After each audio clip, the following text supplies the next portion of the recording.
Good afternoon, everyone. Thank you for joining today's Wellness Wednesday webinar. I'm Tatiana. I'm a Registered Associate Nutritionist and working in the ESS Nutrition and Wellbeing team.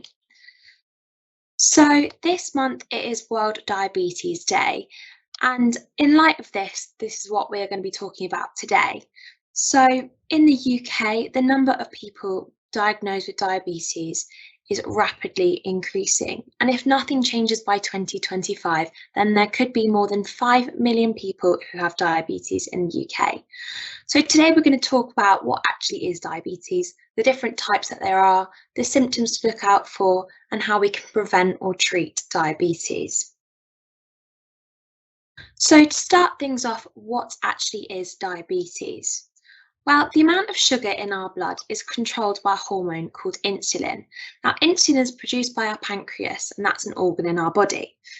And when we eat food, in particular carbohydrate foods, our bodies break this down and digest it into glucose, and this is what our body uses for energy. As our food is digested and glucose enters into our blood, our insulin, so that hormone, moves our glucose out of the blood into our cells, where it's broken down to produce energy. However, if we have diabetes, our body is not able to do this process, so we can't move our glucose into the cells for energy. And this can be either because there's not enough insulin to move the glucose, or the insulin produced does not work properly. And basically, this can lead our blood sugar levels to become too high, which can cause a number of other complications. So there are different types of diabetes which can affect our bodies in different ways. So type 1 basically occurs when our body stops producing insulin, and this often develops during childhood. Currently, there is no cure, and it's treated and controlled with insulin injections and a healthy diet throughout the life course. Type 2 diabetes, on the other hand, occurs where the pancreas doesn't produce enough insulin, or the insulin that is produced doesn't work as it should. Now, this is often diagnosed later on in life and can sometimes be preventable or reversible when it's caught in the early stages through diet alterations and weight management. Now, type 2 is much more common, with around 90% of people with diabetes having type 2 and just 8% that have type 1. And then there's about less than 2% of people who have other types. In pregnancy, some women might develop gestational diabetes. So basically, this is where the body can't produce insulin to cope with the increased demands of the baby as well. Women who are overweight or have previously had babies with a high birth weight, so above about 10 pounds, are at a higher risk. And usually this type of diabetes disappears after giving birth. But regardless of the type, diabetes basically causes us to have too much glucose in our blood, and over time this can lead to other health problems. So pre-diabetes is also used as a term to describe some people who are at high risk of type 2 diabetes. So basically, pre-diabetes means that your blood sugars levels are much higher than usual, but not quite high enough for you to be diagnosed with diabetes. So there are different kind of blood tests that we can look at to look at our blood sugar levels, but one that we use quite often is our fasting blood glucose test. So basically, to have a normal range, it's less than 5 millimoles per litre of blood. However, if we're pre-diabetic, it's between 5.5 and 6.9. However, if we're diagnosed with diabetes, it's a level above 7. Diagnosing pre-diabetes early can be really beneficial, as it can mean that we can prevent or delay diabetes. So up to 50% of cases of type 2 diabetes could actually be prevented or delayed. So it's really important that we catch this early. Now, if we are not diagnosing diabetes, or if it's left undiagnosed, it can lead to other health issues. So things like damage to our kidneys, our heart, our eyes, and our nucleus. But there are different things that affect our risk of developing type 2 diabetes. So some of us are actually just already at a higher risk, and this can be to do with genetics. So if someone in your family has diabetes, you're more likely to develop it, or ethnicity can also increase our risk. So people from an African Caribbean background or South Asian background are at a higher risk. Our age can also play a factor, so you have a higher risk if you are over the age of 40. Obesity and waist circumference, so you're more at risk of type 2 diabetes if you're carrying extra weight, especially around your middle. This is also linked with high blood pressure, which again is another risk factor for diabetes. And then physical inactivity and poor diet can also play a role. So there's loads of different things that can impact. As well as this, things like polycystic ovary syndrome and mental health conditions can also impact our risk of type 2 diabetes. However, most of the time, these factors are actually controllable, and we can really greatly reduce or prevent our risk of type 2 diabetes through basically consuming a healthy, balanced, varied diet, as well as maintaining a healthy weight, taking more physical activity, and so on. But if you would like to assess your risk, you can go on the Diabetes UK website and fill out a questionnaire, which will tell you your risk of type 2 diabetes. So as I've mentioned before, our risk of developing type 2 diabetes can be reduced and prevented, generally through consuming a healthy, balanced and varied diet based on the principles of the Eat Well guide. Maintaining a healthy weight, so trying to keep in a healthy BMI range. Taking more physical activity, so it is recommended that we do 150 minutes of moderate level activity. So this should raise your heart rate a little bit and make you feel breathe a bit faster, feel a bit warmer, or 75 minutes of vigorous activity per week. So this should basically make your heart beat really quickly and you feel a bit hot and sweaty. As well as this, we need to be thinking about doing a couple of strength exercises per week. So something like yoga, heavy gardening or digging, and that's also really important.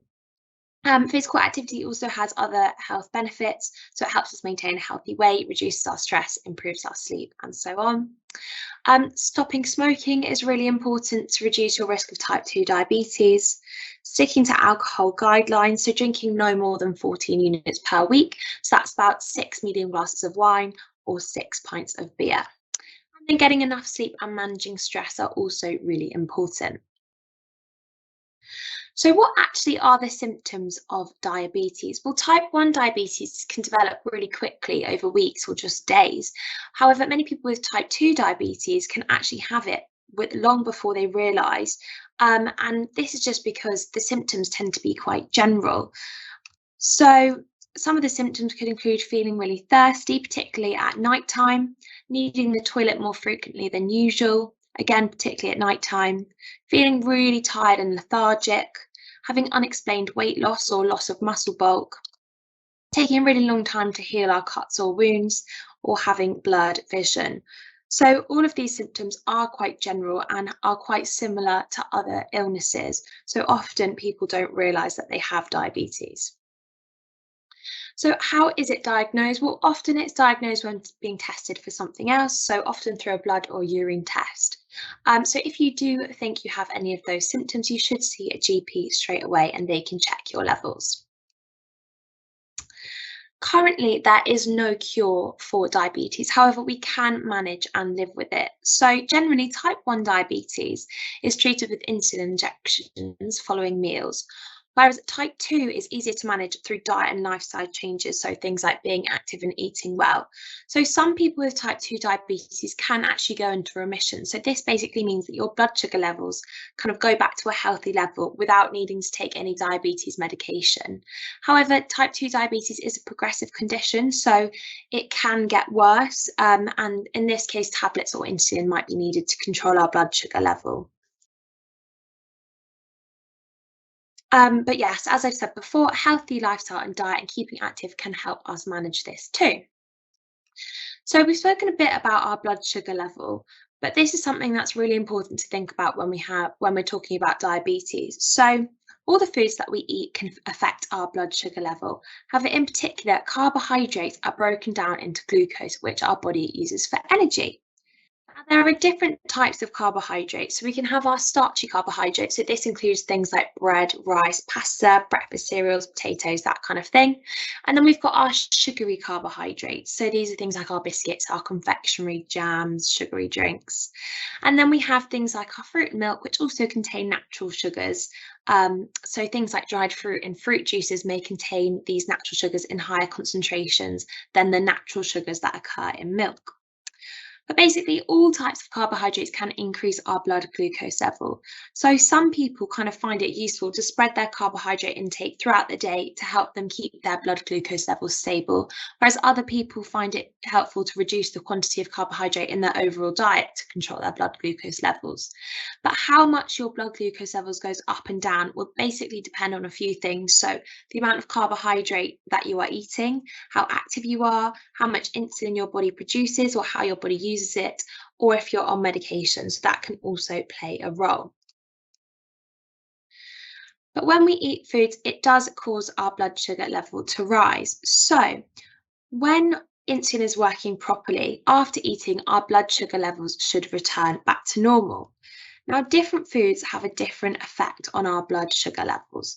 So to measure this, we basically use something called the glycemic index, or the GI. So basically, this is a rating system for foods that contain carbohydrates, and it basically shows how quickly each of the foods affect our blood sugar levels when it's eaten. So as a reference, pure glucose has a GI of 100. So the GI of our foods can basically change depending on what they're eaten with. So for example, if we ate a potato with baked beans and cheese, it will take longer to break down into glucose and the rise in blood sugar will be more gradual compared to if we ate something like a donut where our blood sugar levels would increase really quickly. So basically, this graph shows the effect on blood sugar levels for low and high GI foods. So often sugary foods like sugary soft drinks, white bread, potatoes, white rice, so on, have a higher GI rating and are broken down much more quickly. So this basically causes our blood sugar levels to rise really quickly, but then it also does fall very quickly. So often we sometimes know this as a sugar rush, which can often be followed by a slump when the levels then fall.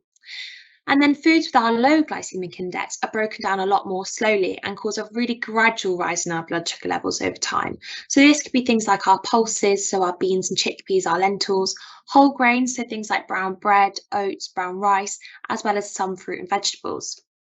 However, it's really important to note that foods with a high GI are not necessarily unhealthy, and not all foods with a low GI are healthy, but it can be really useful to use as a guidance. So if you do have diabetes, it could be useful to consider the GI of your food. So there are some simple swaps that you can make. So switching old potatoes for new potatoes is one really good one, or you could try sweet potatoes, which will count towards one of your 5 a day as well.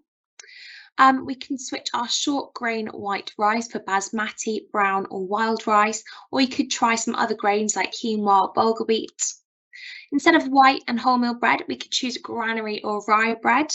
Those have more protein and seeds and fibre as well, so they're broken down a bit more slowly. Or we can try porridge, natural muesli, whole grain breakfast cereals instead of our sugary breakfast cereals.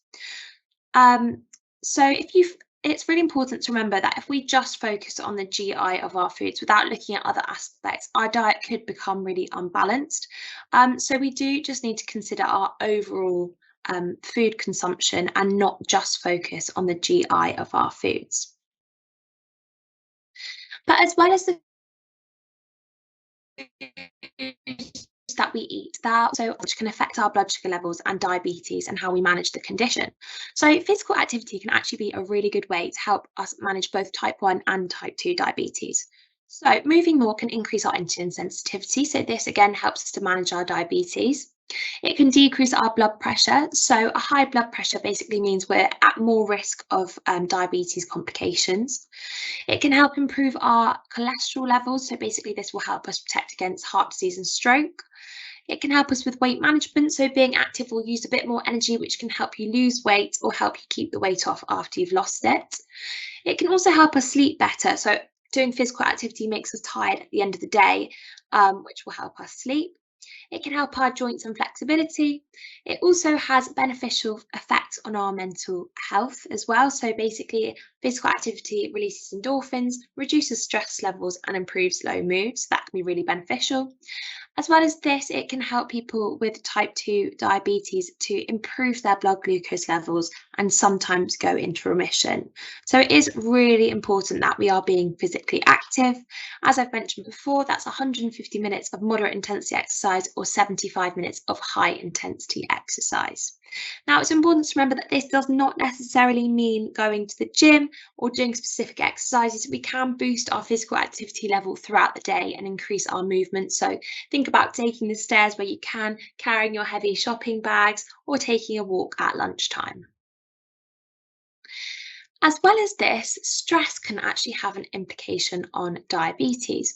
So, stress itself doesn't actually cause diabetes, but it can affect our blood sugar levels as well as how we feel. So, there is some evidence that there may be a link between stress and the risk of type 2 diabetes. So, this is basically because if we're feeling stressed, our body can go into this fight or flight response. And this is where stress hormones like cortisol and adrenaline are released into our blood. Now, this should give us an energy boost for a dangerous situation, so to help us get away, and that's why it's called our fight or flight response. But these hormones actually make it harder for insulin to work properly, and this can cause something called insulin resistance. So basically, our energy can't get into our cells, so our blood sugar levels can rise. Now, if our stress doesn't go away, it can keep our blood sugar levels really high and put us at a higher risk of diabetes complications. It can also affect our mood and how we look after ourselves, and this can affect our emotional health as well. So, as well as this, some people do react to stress by eating more, and this can lead us to put on more weight and increase the risk of developing diabetes. So, it is really important that we are trying to manage our stress. So, to manage our stress, we could do things like take time out, read, get outside, speak to someone, do some meditation, just something that helps you to de stress and calm down. Sleep can also play a role in diabetes. So, sleep can basically affect our blood sugar levels. So, if our blood sugar levels are too high or too low overnight, this could disrupt our sleep. But as well as this, poor sleep is linked with weight gain, insulin resistance, and type 2 diabetes. So, basically, if we're not getting enough sleep, our hormones can be disrupted. So, sleep deprivation basically increases our levels of ghrelin. So, this is a hunger hormone, and decreases our levels of leptin, so the hormone that makes us feel full. As well as this, we're also more likely to feel a bit tired, so we might make poorer food choices, and we might be reaching for sugary carbohydrate foods, which can boost our blood sugar levels. So, obviously, we want to avoid doing that where possible. So what can we do to sleep a bit better? Well, we can get into a routine. So waking up and going to bed at the same time each day is really important. We need to create a relaxing environment, so getting the right temperature, nice comfy area to sleep. You need to ditch your screen just before bed, or activating a blue light filter. So this can basically, the blue light from our device can make us feel a bit more awake. So if we have the blue light filter on there, it can prevent this from happening. Or we can try and avoid using our screens at least 1 hour before bed. We can reduce our caffeine intake in the afternoon. So caffeine is a stimulant that basically keeps us awake. So potentially try and not have caffeine after lunchtime. We can do regular exercise. So this helps us feel more tired at the end of the day. Doing mindfulness or meditation can help us wind down and sleep better. And then finally, we need to prioritize sleep. So our busy lives often mean that sleep gets bumped to the bottom of the priority list, but actually we should focus on it. So it's really important that we are doing that. As well as this, we need to be thinking about our healthy and balanced diet. So it is really important to control our blood glucose levels and look after our heart health. So we can do this through making changes to our lifestyle, our diet and activity level, and this can decrease our risk of developing diabetes. Like everyone else, people with diabetes should eat a healthy and balanced diet based on the principles of the Eat Well guide. There are a few simple other changes you can make to your diet. So things like eating regular meals to help keep your blood sugar levels consistent, reducing your portion size to help you control the amount that you're eating, reducing your intake of fat. So generally these are very energy dense. So if we're reducing our intake on this, making sure that we're not consuming too many calories.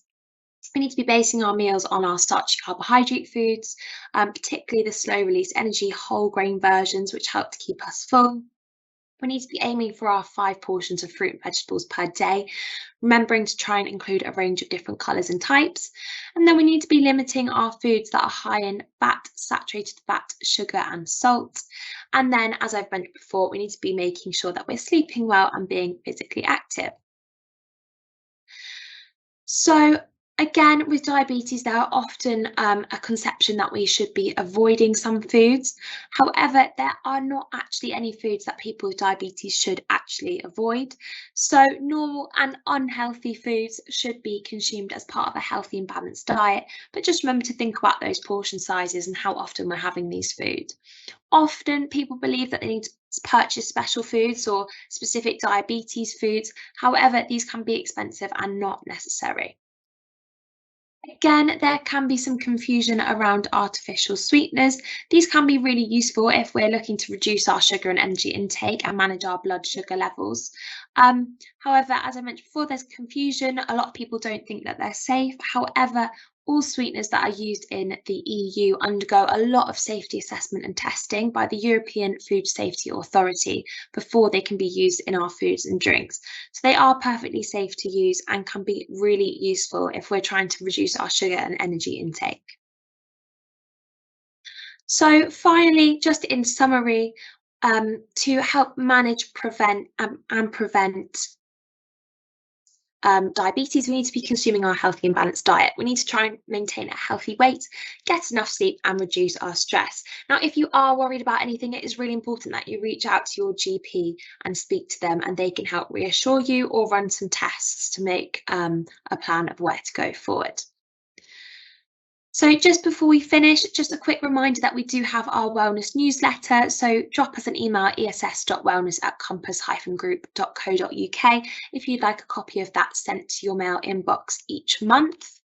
As well as this, we have our regular Instagram and YouTube posts, which are linked to our wellness initiatives. Just search for We Are ESS. This webinar will be posted up there within 48 hours onto our YouTube channel. We are also always on hand to answer any of your personal wellbeing queries, to come and support at health fairs and so on. So please do get in touch if you need any support. So thank you very much for listening today. I hope you have a wonderful rest of your afternoon.